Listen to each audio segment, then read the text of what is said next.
Purihin po ang Panginoon, isang mapagpalang umuulan na hapon sa inyo pong lahat. Dito po sa Pilipinas ay na 3 araw na pong umuulan. Ewan ko po sa Malaysia, kasi andyan na po si Christy. Ewan ko rin po sa Hong Kong, andyan na rin po si Perla de la Cruz. Dito po, 3 araw na pong umuulan, araw na umuulan. Yung tinatawag po yata nilang pasyam, siyam-siyam na araw na umuulan. Purihin po ang Panginoon. Tayo po ay muling nasa harap ng ating mga gadget, mga cellphone, naman po ang ginagamit ninyo sa ating live stream. Ay, kumusta po kayo? Ako po ay bumabati sa inyo ng isang mapagpalang hapon at patuloy nga po tayo ay pangunahan sa ating ng Diyos, sa ating pag-aaral ng salita ng Diyos. Sa nabago po yung ating setup, hindi mo na po binabasa yung mga naka-join kasi po ito po ay direkta po ito sa YouTube para hindi na po nahihirapan yung nag-aayos, nag-e-edit. Purihin po ang Panginoon. Ang paksa po natin na pag-uusapan natin sa hapong ito ay ang Christian responsibility. Amen. Purihin po ang Panginoon. Siguro naman, naintindihan nyo na po sa Tagalog yun. Hindi ko na po tatagalogin. Christian responsibility. Tayo po ay makibukas sa Bagong Tipan, Unang Korinto, chapter 8, verse 1 to 13.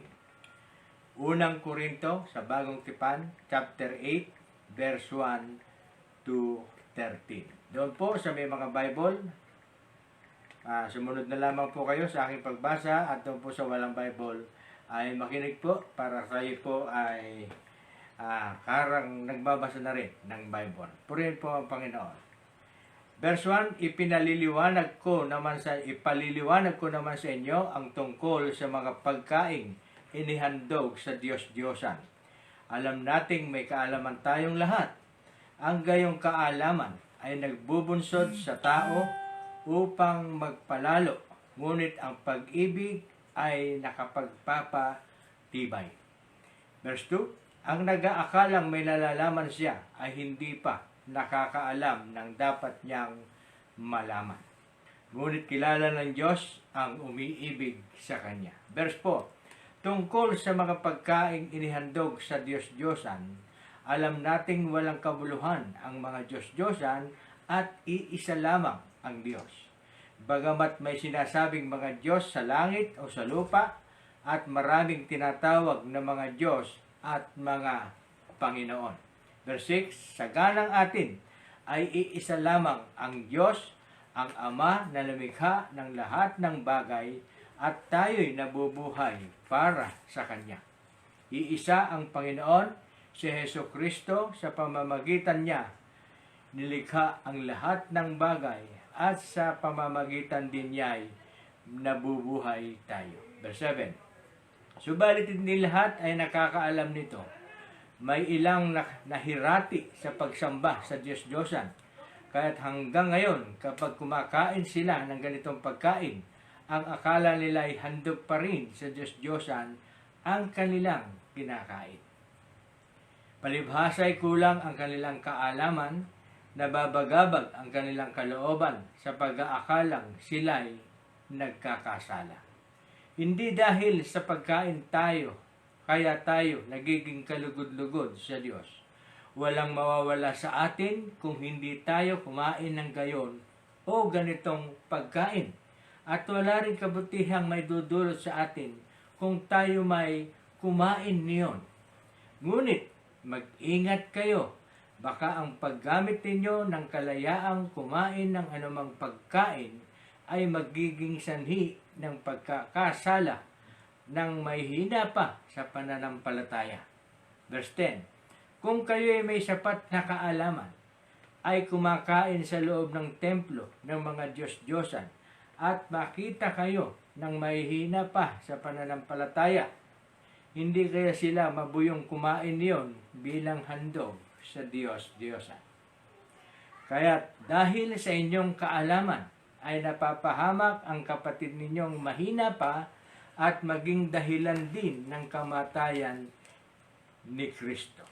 Sa 12, sa gayon, nagkakasala kayo kay Kristo sapagkat ibinunsod ninyo sa pagkakasala ang inyong kapatid at itinanim ninyo sa kanyang isipan ang maling paniniwala.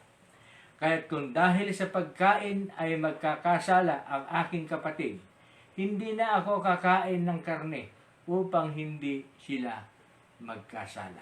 Purihin po ang Panginoon, na pagpala na po ang kanyang mga salita. Tayo po ay manalangin. Banal at dakilang Diyos na makapangyarihan sa lahat, tunay nga po, Panginoon, na sa hapong ito, Panginoon, ay pag-aaralan namin kung paano kami mamumuhay bilang isang Kristiyano na mayroong responsibilidad sa aming mga kapwa.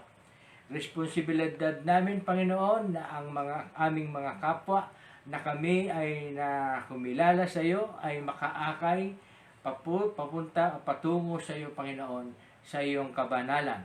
Ngunit ngayon, Panginoon, sa oras po ito ay nalaman namin na kami ay dapat mag-iingat sa lahat ng aming ikinikilos upang sa bawat aming kilos, bawat aming responsibility ay na nakikita ng aming kapwa ay maging pagpapala po sa kanila.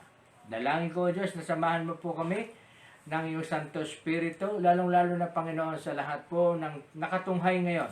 Tutunghay pa at manonood later ng aming gawain. Ganon din po ang frontliner ng aming gawain, ang Milarpis family, sa pangunguna po ni Nanay Belia Pangilinan Milarpis at ng kanyang mga anak at mga apo, mga manugang, at ganon din po ng kanilang mga kaanak na mga taga San Miguel.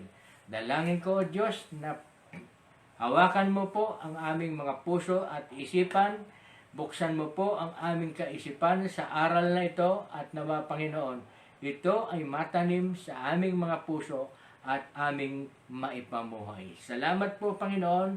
Ang papuri, pagsamba, pagluhalhati ay sa iyo magpakailanman. Ito po ang sama namin dalangin sa pangalan ng aming Panginoong Jesucristo.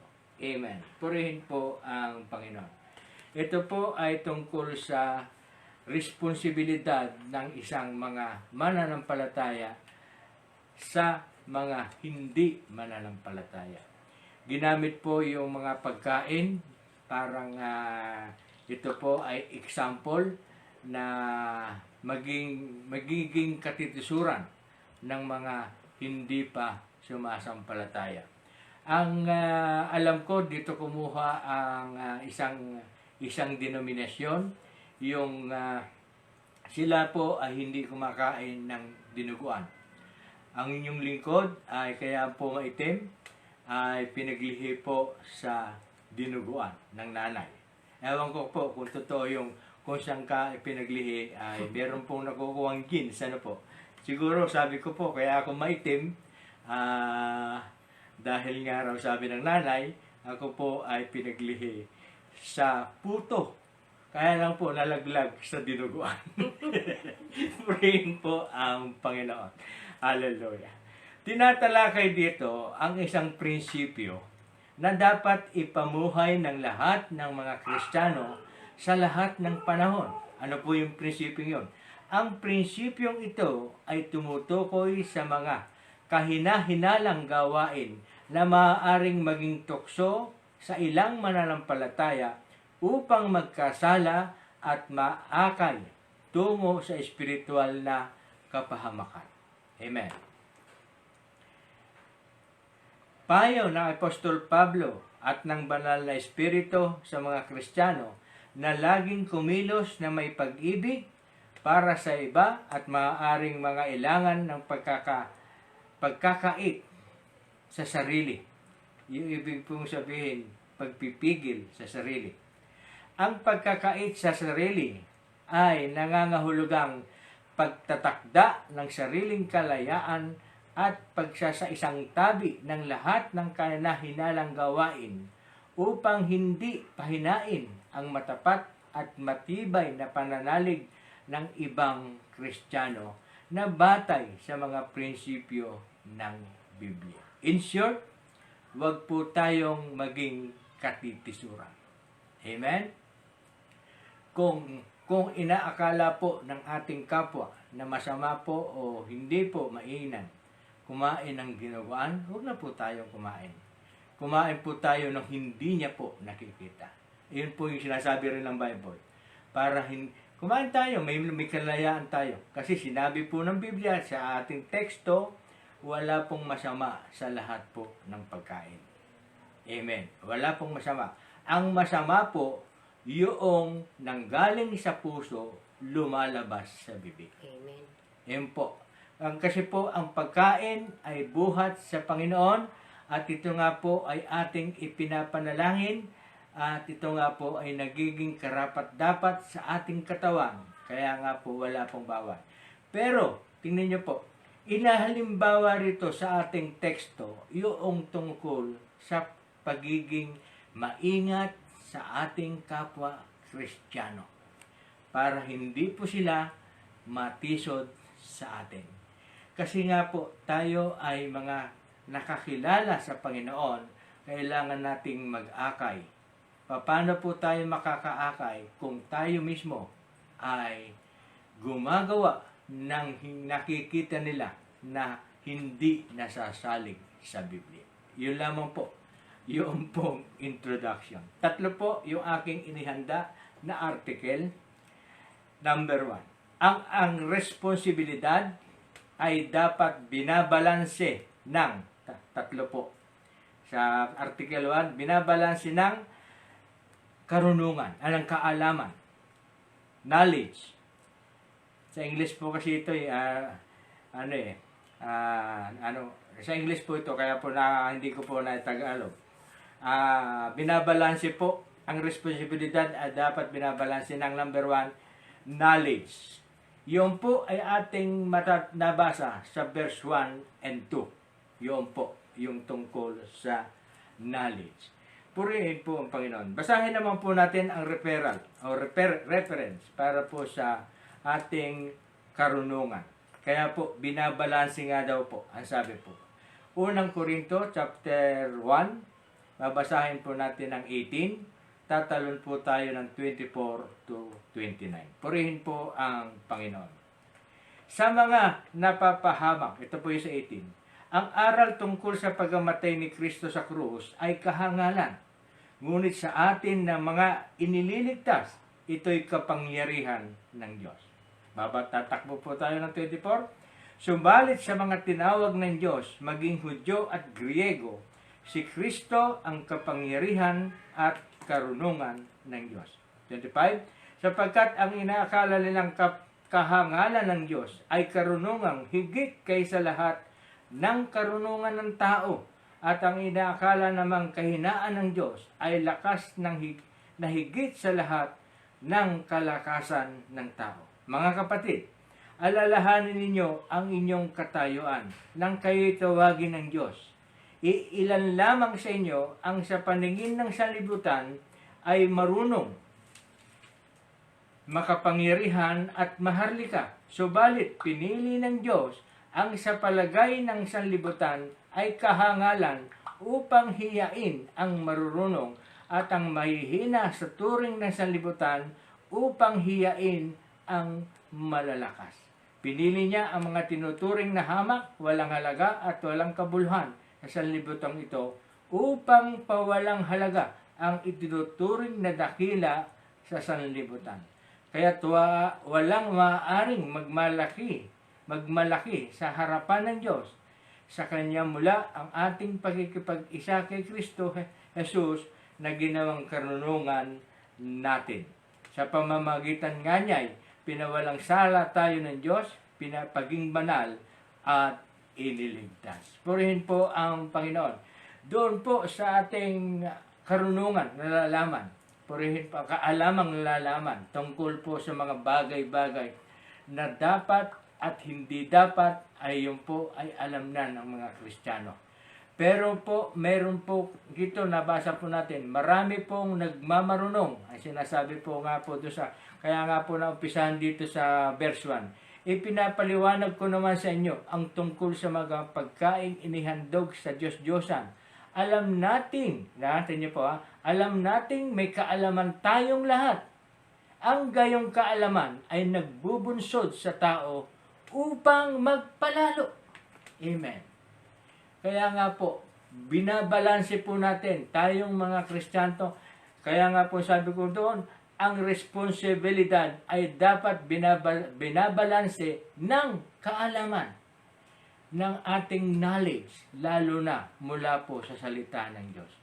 Kaya nga po, pag alam naman natin na wala pong bawal na pagkain, pero para sa ikadadala o pag-aakay ng iba, wag na po natin ipakita 'yon. Na talaga, sabihin natin, bawal daw 'yon. O, di wag natin ipakita sa kanila na kumakain tayo. Iyon po yung pagbabalanse. Purihin po ang Panginoon. Kasi po, binasa po nila yung sa lumang tipan na yung lalo na siya dinuguan, ay bawal po talaga yung kumain ng dugo. Meron po sa aming sekta rin po, sa karamihan din po sa mga Kristiyano, meron din pong umiiwas sa dugo ng baboy. Kasi nga daw po ito ay marumi.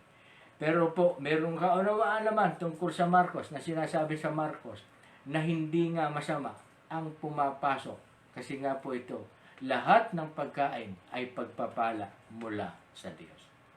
Kailangan lamang pong ipanalangin. Kaya nga po, dahil po doon sa kaalaman na yon, para hindi matisod itong kapatid ko na makikita niyang ako ay kakain ng dinuguan, hindi ako po kakain sa harap niya.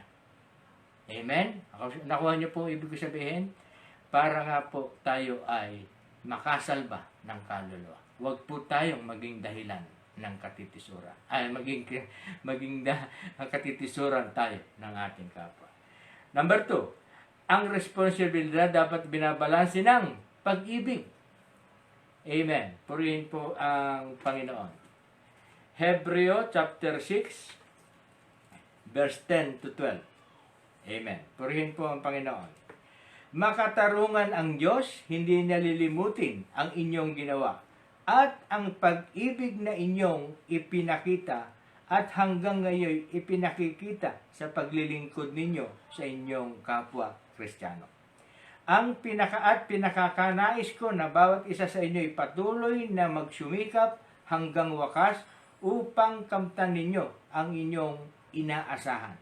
Kaya't huwag kayong maging tamad. Tularan ninyo ang mga taong nagtitiis at nananalig sa Diyos at sa gayoy tumatanggap ng mga ipinangako niya. Amen. Binabalanse po sa pag-ibig dahil nga po dito sinabi nga po na ang Diyos ay makatarungan, nakikita niya po ang puso ng bawat isa. Amen. Kaya nga po, para doon pa rin tayo, yung pag-ibig natin sa kapwa ay hindi nagbabago. Dapat. Amen? Kasi nga po, yung pong minsan meron po tayong nabibitawan na pangako sa ating kapwa na hindi natin tinutupad. Isa pong katitisuran yun. Isa pong pagkakamali ng isang Kristiyano. Huwag po tayong magbibitaw kung maaari ng pangako. Kasi po, pag nangako po tayo, nagiging katitisuran. Nauhusgahan tayo. Amen? Kaya nga po, doon po lalabas yung balanse ng pag-ibig. Pag tayo po ay nagawa ng ganon, handong pa rin yung ating pag-ibig. Kasi nga po, hindi naman tayo ang magdadala. Ang Diyos ay makatarungan. Nakikita niya yung ating paglilingkod. Amen? Purihin po ang Panginoon. Binabalanse. Number 3, ang responsibilidad ay dapat binabalanse ng konsyensya. Amen. Purihin po ang Panginoon. Yung po, yung sa konsyensya, nakukonsyensya ka. Amen. Unang Korinto, chapter 10. Basahin po natin ang unang Korinto, chapter 10. Pabalik-balik ang akin. 23 hanggang 26. Mayroon namang magsasabi, malaya akong gumawa ng anuman, ngunit hindi lahat ay nakabubuti. Malaya akong gumawa ng anuman. Sabi ko na nga po sa inyo, malaya, mayroon tayong kalayaan, lalo na sa pagkain. Lahat magagawa natin eh. Huwag lang yung makakatisod sa kapwa. Yun nga po sabi, meron namang magsasabi, malaya akong gumawa ng anuman, ngunit hindi lahat ay nakabubuti. Malaya akong gumawa ng anuman, ngunit hindi lahat ay nakatutulong. Huwag sariling kapakanan ang hanapan ninyo, kundi ang sa iba. Tingnan po, talagang tayo ay minomold ng Panginoon na ang inuuna natin ay ang ating kapwa. Kaya nga sabi niya po sa second commandment niya, love your neighbor as yourself. Hindi naman niya po sinabing, love yourself and your neighbor. Inuna nga po yung kapitbahay bago ikaw eh. Di po ba? Purihin po ang Panginoon. 25. Kumain kayo ng anumang mabibili sa tindahan ng karne at huwag na kayo magtanong pa upang di mabalisa ang inyong budi. You see, may konsyensya eh.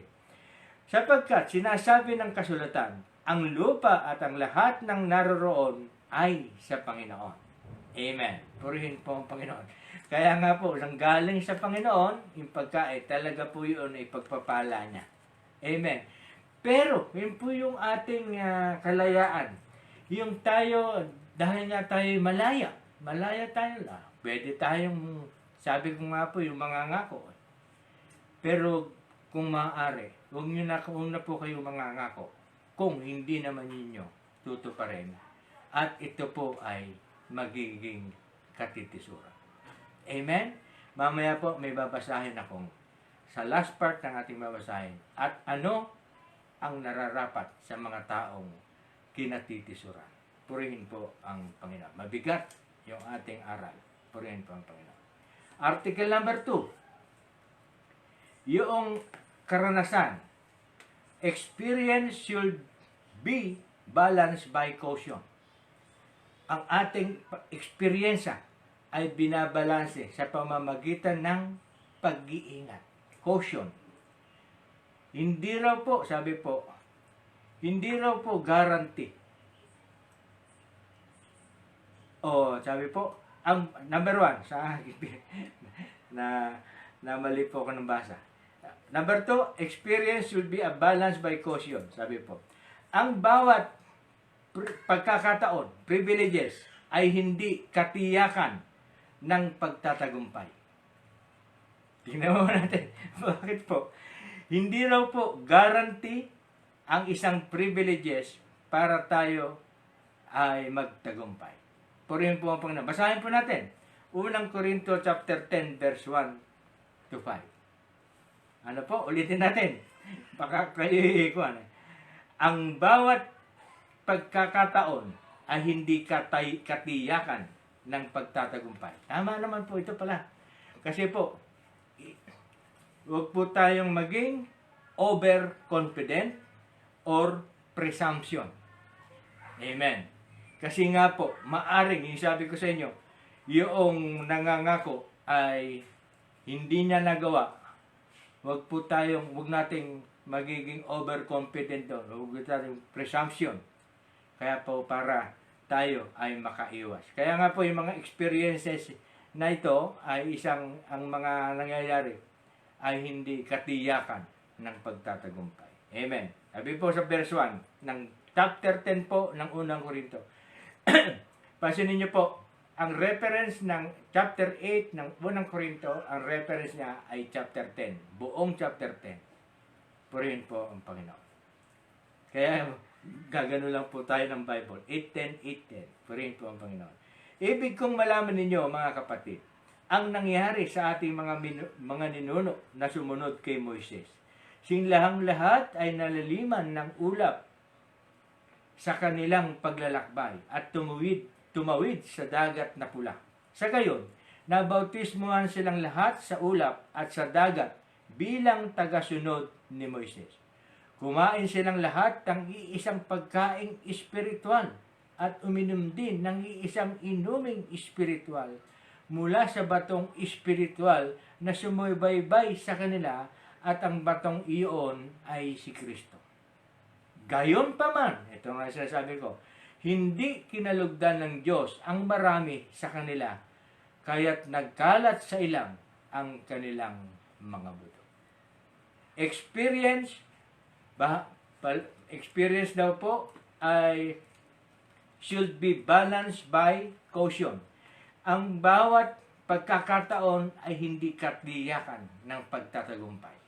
Mabuti, pagkakataon mo ngayon, pero akala mo magiging mabuti. Huwag po tayo magiging overconfident, lalo na sa ating kapwa. Amen? Kasi nga po, mag-iingat po, kaya nga po sabi ko number 1 dun mag-iingat sa pagbibitaw, lalo na sa ating kapwa mananampalataya. Amen? Kaya nga doon sabi po sa mga ngaral kung mangangako ka, gawin mo. Pag hindi, nagkakasala ka. Babalikan po natin sa susunod na araw yun. Mangangaral, pero napag-aralan na po natin yun. Mangangaral chapter 5. Yun po yun. Purihin po ang Panginoon. Letter B.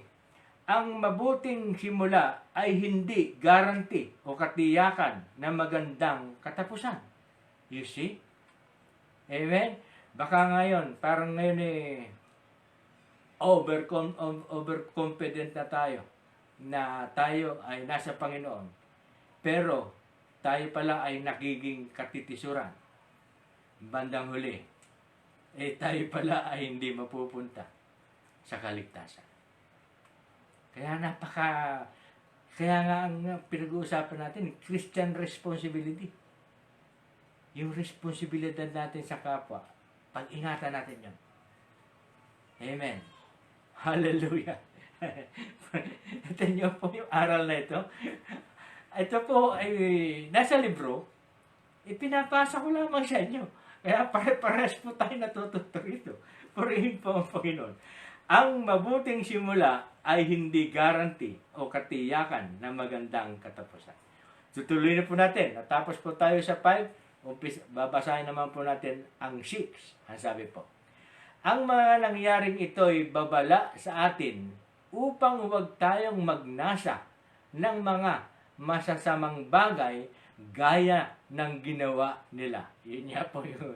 Huwag kayong sasamba sa mga Diyos-Diyosan gaya ng ilan sa kanila. Ayon sa nasusulat, umuupo ang tao upang kumain at uminom at tumindig upang sumayaw. Huwag tayong makikiapid gaya ng ginawa ng ilan sa kanila. Kaya 23,000 ang namatay sa isang araw. Huwag nating susubukin ang Panginoon gaya ng ginawa ng ilan sa kanila. Kaya sila'y pinuksa ng mga ahas. Purihin po ang Panginoon. Hanggang 12 po babasahin natin. Huwag din tayong magrereklamo tulad ng ilan sa kanila. Kaya't nilipol sila ng anghel na mamumuksa. Nangyari ito sa kanila bilang babala sa iba at nasulat upang turuan tayong mga inabot ng huling panahon. Amen. Kaya tayo ay tinuturuan. Purihin po ang Panginoon. Kaya nga, sa 12, kaya nga, mag-ingat ang sinumang nag-aakalang siya'y nakatayo, baka siya mabuwal. Ang ganda na po. Purihin po, ang ganda ng aral na ito. Kaya nga po sabi, ang mabuting simula ay hindi katiyakan ng magandang katapusan. Ano po ibig sabihin kasi nito? Yung mga Israelita na napahamak sa ilang, why? Kasi kasama sila Okay na nakaligtas na sila sa Egypt papunta na sila sa lupang pangako. Parang sa atin, tayong mga mananampalataya ngayon. Tayo ay kinilala natin ng Panginoon at alam natin papunta tayo sa buhay na walang hanggan. Pero along the way, yun po ay yung gap na yun. Tayo ay lumalakad. Kaya nga sabi ko sa inyo, mas maganda po yung tayo ay tumataas nag-i-improve yung ating pananampalataya. Kaya lumalakad tayo. So, mula nung tinanggap natin ng Panginoon, papunta po sa buhay na walang hanggan. May gap po yun eh. Kaya nandito pa tayo ng buhay. May ginagawa pa rin tayo. Kaya nga po ang kaligtasan ay ginagawa dito sa lupa. Pag tayo po ay kinuha na ng Panginoon, wala na, hindi na po natin magagawa yung kaligtasan. Kaya po ang kaligtasan ay ginagawa po rito sa lupa habang ikaw ay nabubuhay. Kaya nga po, isa po ito sa pertinent na advice sa atin na tayo ay maging responsibility sa ating pagiging Kristiyano. Amen? Hallelujah! Purihin po ang Panginoon. Sabi sa 12, kaya nga, mag-ingat ang sinumang nag-aakalang siya'y nakatayo, baka siya mabuwal. Amen. Letter C. Yung po yung magandang simula o mabuting simula ay hindi guarantee o katiyakan ng magandang katapusan. Kasi nga po, papunta po tayo sa buhay na walang hanggan, may buhay pa tayo, dapat natin pangalagaan yung ating espiritu. Purihin po ang Panginoon. Letter C. Tayo ay binigyan ng Diyos na makayanan at malagpasan ang anumang pagsubok. Excuse me po. Kung tayo ay mananatili sa kanyang salita. Tandaan niyo po, yung article 2, experience should be balanced by caution.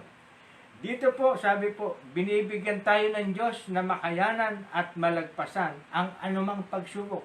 Kaya nga po, tayo, kahit na tinanggap na natin ang Panginoon, dumarating pa rin yung mga pagsubok na pag-aralan natin, mga pagsubok, kapighatian, mga problema, karamdaman.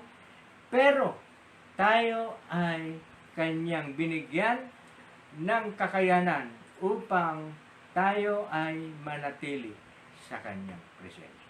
13. Sunod-sunod po kasi ito. Natapos po tayo sa 12. Ang sabi naman po sa 13. Wala pang pagsubok na dumating sa inyo na didinanas ng lahat ng tao.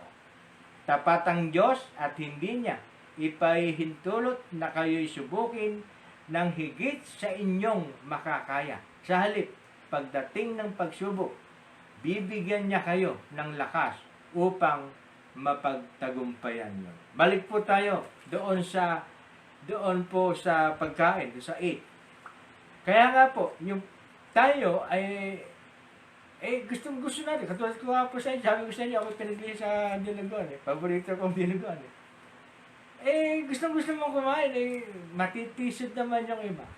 Isa pang pagsubok yun Pero sabi pa ng Panginoon, bibigyan ka, mapagtatagumpayan mo yun. Mapaglalabanan mo yun. Lahat ng mga hindrance na para sa atin kasiyahan, pero magiging pagpapahala naman pala sa iba. Ano po? Yun. Ano po ibig ko sabihin? Bibigyan niya po tayo ng pagtitimpi, control. Hindi po tayo dadaan sa pagsubok na, hindi anong kapwa-kapwa. Kakain ako, kahit sa harapan niya. Hindi po ba? Wala na. Sinantabi mo na yung aral. Hindi po ba? Wag maging katitisuran. Amen. Kaya nga yung pagkokontrol na yon, bibigyan tayo ng Panginoon ng lakas, mapaglalabanan niya. Kokontrol na, hindi ako kakakain na nakikita ng aking kapatid. Amen? Yung po yun. Kaya nga, interpretation of ng salita, iisa pong meaning, andito po lahat batas ulit yung wala pang pagsubok. Yun po yun Yung pagsubok, yung tayo ay matetempt tayo na sundin yung ating kalayaan, sundin yung ating ninanais. Di bali ng matisod ng iba. Hindi ganun Kaya nga po, binibigyan tayo ng lakas ng Panginoon para mapaglabanan yung tukso, yung pagsubok na yun, para hindi tayo maging dahilan ng pagkakasala ng iba. Malinaw. Mali na po. Nakuha niyo lang po yung... Kaya nga po sabi ko, 8:10 lang po tayo ng unang Korinto. Purihin po ang Panginoon. Hallelujah. Article number 3. Number 3, sabi po, ang kalayaan ay dapat mabalanse ng responsibilidad. Ito na nga po. Kailangang binabalanse yung ating kalayaan. Sa ating kapwa mananampalataya, binabalanse natin yung ating kalayaan sa kapwa mananampalataya. Sa 27, 1 Corinthians chapter 10 pa rin, umpisa naman po ngayon sa 27. Tumalo na po tayo, 27. Pero, chapter 10 pa rin tayo. Purihin po ang Panginoon. 27, sabi po, kung aanyayahan kayo ng isang hindi sumasampalataya at ibig ninyong dumalo, kanin ninyo ang anumang idulot sa inyo at nawag na kayong magtanong pa upang di mabalisa ang inyong budi. Amen. Ngunit kung may magsabi sa inyo, ito'y inihain sa mga Diyos-Diyosan, huwag ninyong kanin iyon alang-alang sa nagsabi sa inyo upang di mabalisa ang budhi. Ang ibig kong sabihin, ang budhi ng inyong kapwa at hindi ang budhi ninyo. Purihin po ang Panginoon. Tingnan po, ikakatwira naman ng iba, ano't ang kalayaan ko'y hahadlangan ng budhi ng iba. Bakit ako susumbatan dahil sa pagkain ko ng mga bagay na pinagpapasalamat ko naman sa Diyos? Amen. Hallelujah. Minsan po, pista. Alam niyo po, bayan ng pista, meron pong santo yun. Kaya po, pista po ng santo na yun. Alam po, Kristiyano. Handaan ang hinanda yun sa pista nung idol. Di po ba? Sabi namin, hindi, basta yan ay pagkain. Sabi ko po, kain tayo. Iba yung masyadong legalist na kasama ko, hindi kumain. Kasi, hindi, nakakain yan. Inihandog siya yan eh. Ang linaw-linaw na sinabi natin, pinag-uusapan natin. Amen? Kaya nga po, ang kalayaan ay dapat mabalanse ng responsibilidad. Amen?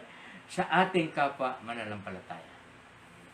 Alam niyo po, kung tinanggihan mo yung paanyaya na hindi mananampalataya, sabi, iisipin mo kasi, hinandog yun. Kasi hinanda nila yun dahil pista noon. Hindi po ba? Dito po, magiging responsibility tayo. Responsibility. Number 2, to glorify God in all things.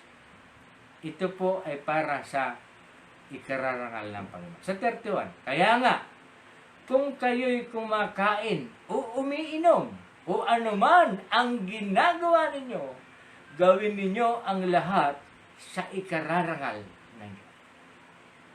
Diyos, sabi ko nga po, pagkain niya, galing sa Diyos niya, pagpapala ng Diyos niya. Kaya nga po, ang bawat pagkain, ipinapanalangin. Amen?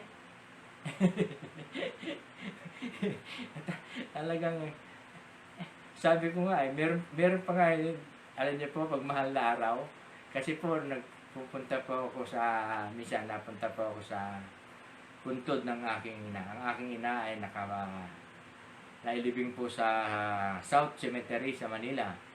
At ang katabi niya pong puntod ay puntod ng Inchit. Nakaranas, mula po nung nailibing ang nanay, dalawang beses pa lang po ako napuntang nasilip po. Katabi po ng nanay ay Chinese.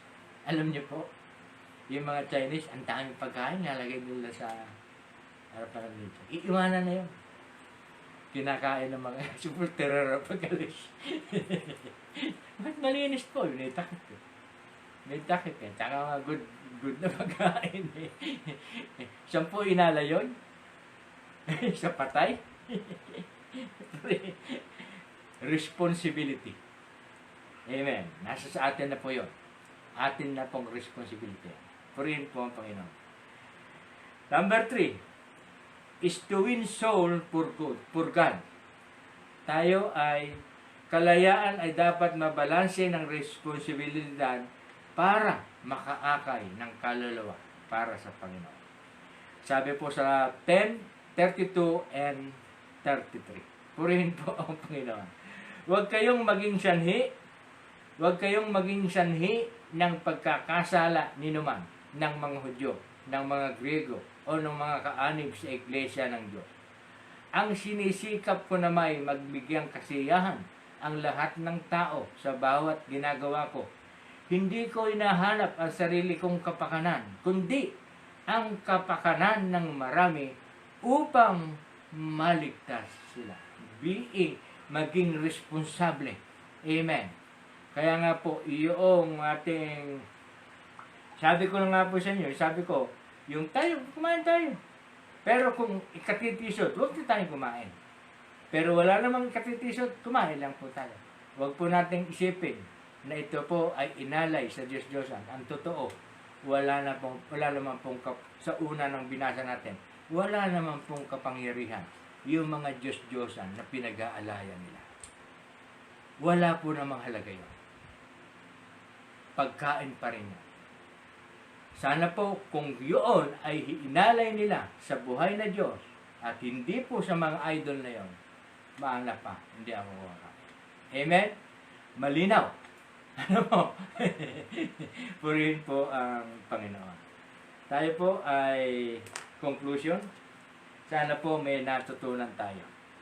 Ang sabi po sa aklat ng Lucas, basahin ko po, 17. Ang sabi. Sinabi ni Jesus sa kanyang mga alagad, hindi mawawala kahit kailan ang mga sanhi ng pagkakasala. Ngunit nakapangingilabot ang sasapitin ng taong panggagalingan nito. Mabuti pa sa kanya ang bitinan ng isang malaking gilingang bato sa leeg at itapon sa dagat kaysa maging sanhi ng pagkakasala ng isa sa maliliit na ito. Kaya't mag-iingat kayo. Amen? Be a responsible Christian. Amen? Purihin po ang Panginoon. Conclusion.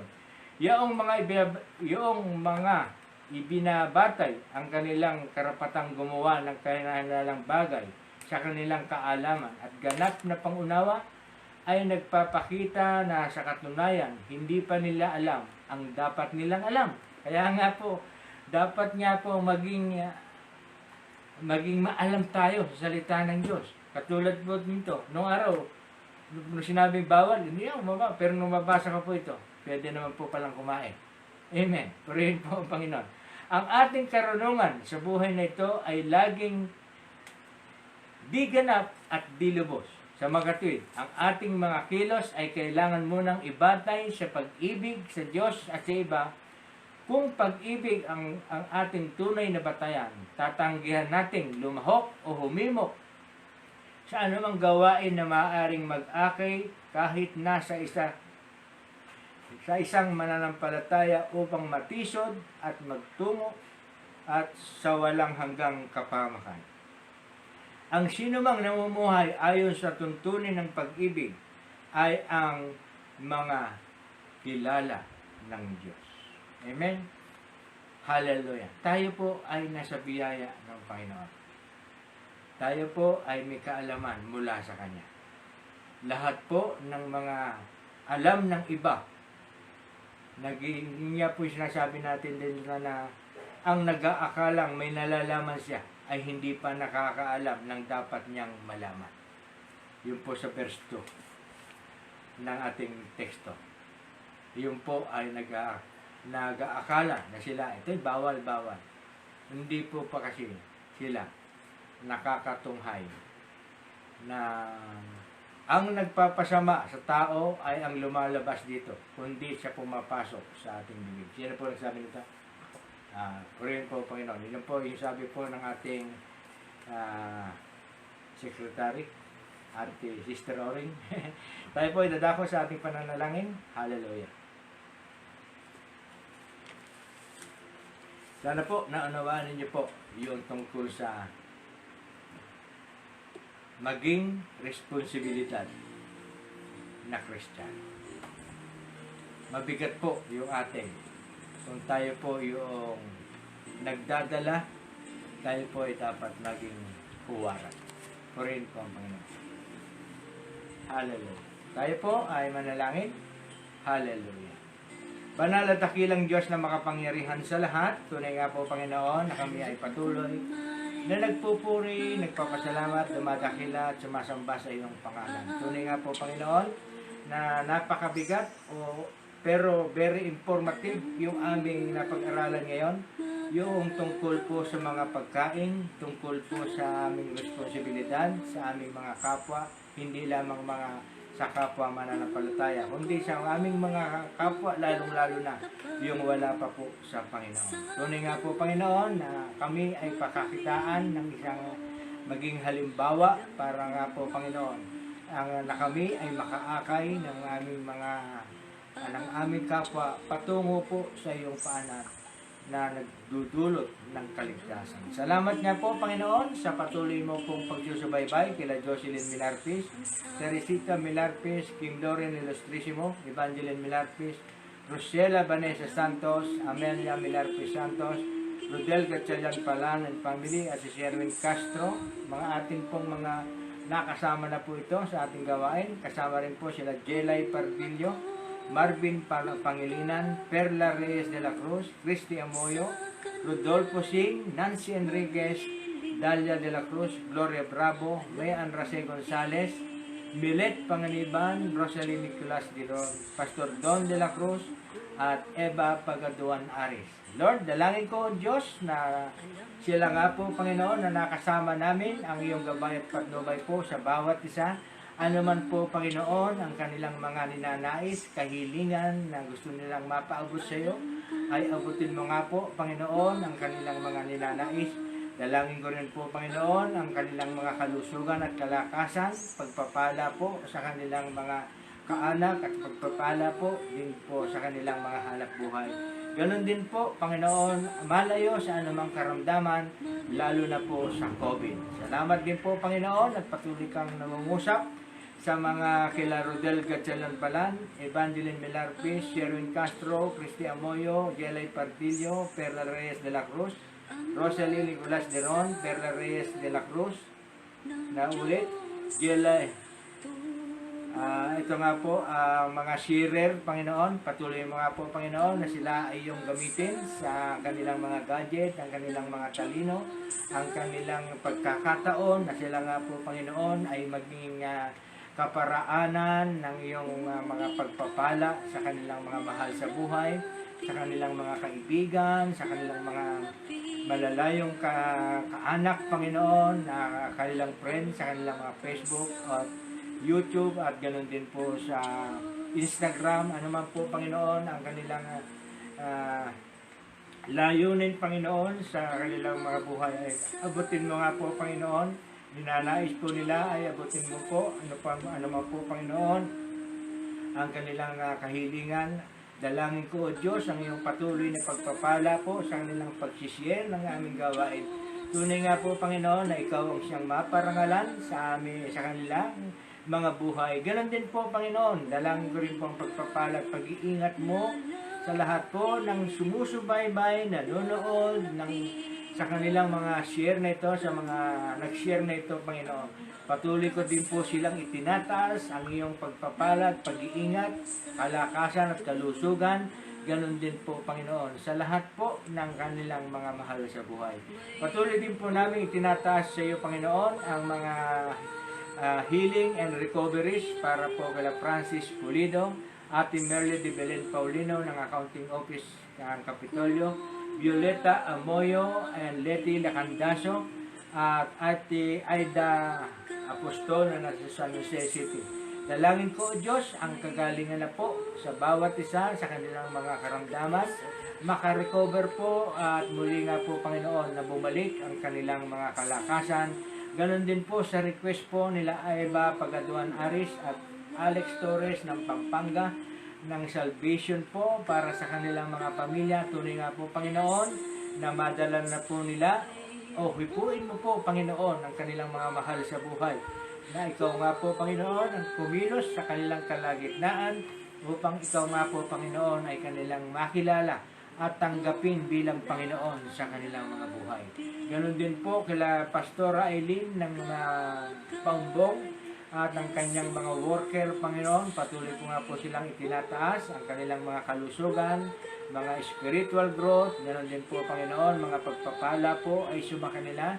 Ilayo mo po sila sa anumang mga karamdaman. Patuloy nga po, Panginoon, na manguna ka sa bawat isa sa kanilang gawain at patuloy na pagmi-ministry. Salamat din po at patuloy pong kagalingan sa mag-anak na Jelay Partillo at ganoon din po sa kanyang spiritual strength. Ganon din po kay Perla de la Cruz, spiritual strength at pag-iingat din po sa kanyang trabaho sa Hong Kong. Ganon din po, kagalingan na rin po para kay Rosela Vanessa Santos, yung kanya pong pagtataas at pagbababa ng kanyang BP. At ganon din po, kaligtasan at kalusugan sa trabaho po ni Roy Vincent Santos sa kanyang kinilalagyan sa Tarlac. Ganon din po, Panginoon, sa aking apo na si John Patrick Castro. At patuloy nga po, Panginoon, na pangunahan mo siya sa kanyang mga desisyon. Ano man po, Panginoon, ang kanyang mga problema sa paglalakad ng mga papeles, ay ikaw nga po, Panginoon, ang siyang manguna. Bigyan mo po ito ng pagkakataon na ito nga po, Panginoon, ay may sa katuparan. Dalangin ko rin po, Panginoon, ang kanyang kalusugan at pagpapalang kalakasan. At ganoon din po, Panginoon, ang pagpapala po sa kanyang kumpanya na kanyang pinagtatrabuhuan sa Japan. At salamat po sa iyong panibagong kontrata na kanyang pinirmahan. Salamat po, Panginoon, sa buhay po ng aking apong si John Patrick Castro. Ganon din po sa pamilya po ni Nanay Belia Milarpis at ang kanyang mga anak at mga apo at mga manugang. Ganon din po ang kailang mga kaanak. Dalangin ko, O Diyos, ang iyong gabay at patnubay po sa bawat isa. Karagdagang buhay, kalakasan, kalusugan po kay Nanay Belia at ganoon din po may provide po ang kanyang pangangailangan sa kanyang maintenance na gamot. At ganoon din po, dalangin ko po ang hanap buhay po sa mga wala pang hanap buhay sa pamilya po ng Milarpis. Ganoon din po sa lahat po ng mga tumutunghay right now, ay tinataas ko rin po ang hanap buhay sa doon po para sa mga walang hanap buhay. Ay magkaroon na nga po sila ng trabaho para po sa pagtataguyod ng kanilang mga mahal sa buhay. Dalangin ko rin po, Panginoon, sa lahat po ng OFW, ka-abroad na aming mga kaanak, kaibigan from Japan, kila John Patrick Castro, Juby Moyo and family, Jesus Acorpus Castro and family, Glendaya Yamaguchi and family na nasa Japan, ganun din po kay Marciana Pajardo na nasa Abu Dhabi, kay Lucy Milarpis at ang Sharma family, kay Pona de Leon Corosa na nasa Dubai, kay Perla Reyes de la Cruz, Glenda Pagaduan Gomez na nasa Hong Kong, ganon din po sa magkapatid na Sarah at Lenny Cruz na nasa USA, at ganon din po kila Rodolfo Valencia, Eddie and family, Eddie Hilario and family na nasa Canada, kay Christy Amoyo and family na nasa Malaysia, Marvin Pangilinan na nasa Jeddah, Ese Repolito na nasa